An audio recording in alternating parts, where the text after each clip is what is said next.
Listen, I love Thor, Love, and Thunder. Boo this man!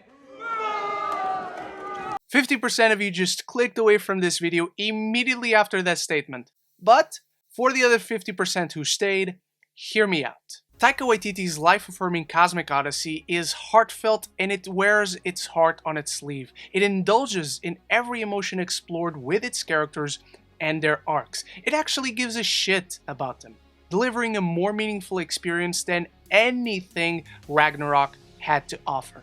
I'll watch Ragnarok on a Saturday morning as the cartoon it is, and I'll have a blast.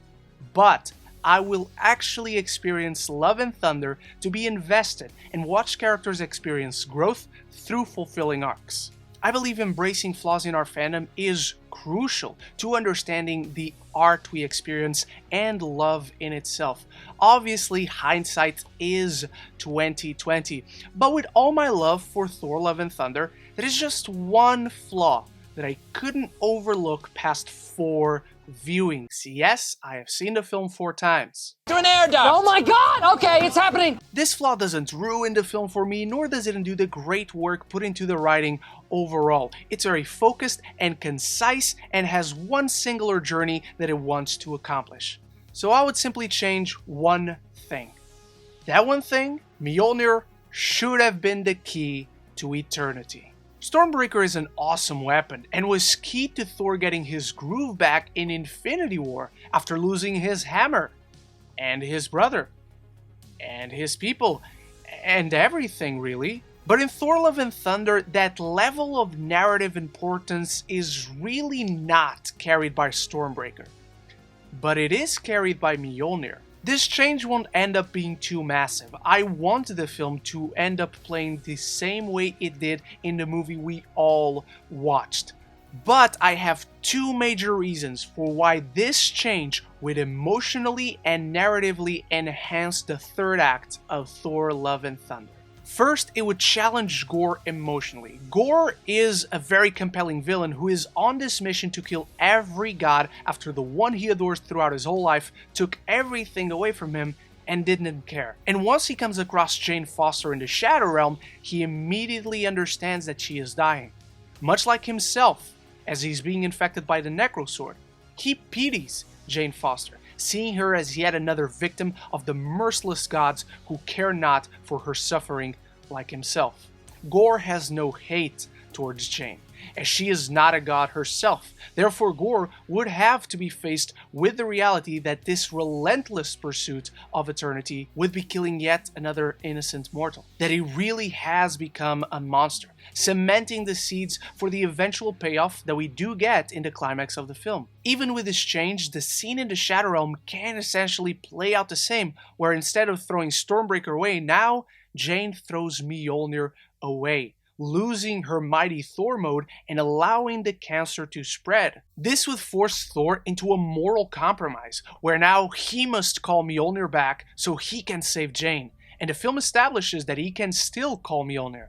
But this choice to save Jane is possibly dooming the universe itself. The fight ends the same as in the film. Our heroes are overwhelmed and flee to Earth after Gorr stabs Valkyrie, except Gorr now, instead of Stormbreaker, gets Mjolnir. So he still must get Jane and Valkyrie to the hospital and have Thor choose to go fight Thor alone at the center of the universe. You may now be asking, Ren, how does Jane get to eternity to help Thor? Well, according to the film, all she needs to get there is the Pegasus from Valkyrie, so she could still get there even with this rewrite. Thor goes with Thunderbolt, and now Jane, instead of Mjolnir, gets Stormbreaker, who is having this kind of spat with Thor over Thor wanting Mjolnir back, and now Stormbreaker gives himself to Jane so she can get there. She can still get access to Mjolnir once she's there and turn on her mighty Thor mode. The second reason this change would make the movie better for me is that it now places Jane in this position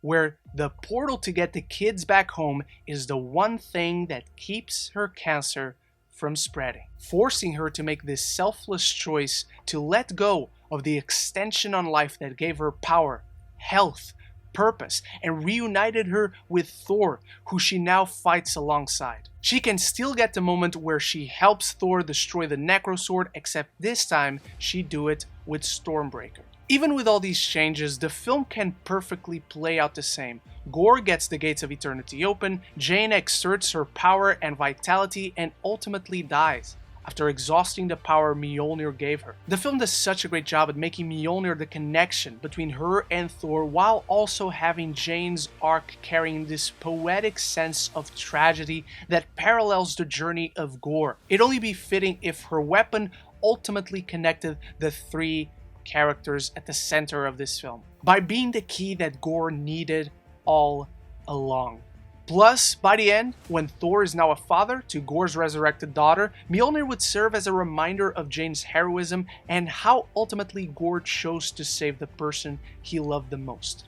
Not vengeance, connecting the three arcs in an even more potent manner. Mjolnir is already at the core of the conflict of our two heroes. It's the object of hope and love that represents the connection between Thor and Jane. It would have only enhanced the themes of finding meaning and love for the MacGuffin of the film that brings our heroes together to be exploited by the malicious intentions of Christian Bale's nightmarish yet compelling antagonist, trying to turn a weapon of hope into the tool that would enable his desire for destruction. Mjolnir is a defining piece of the identity of Thor, but in Thor Love and Thunder it became much more.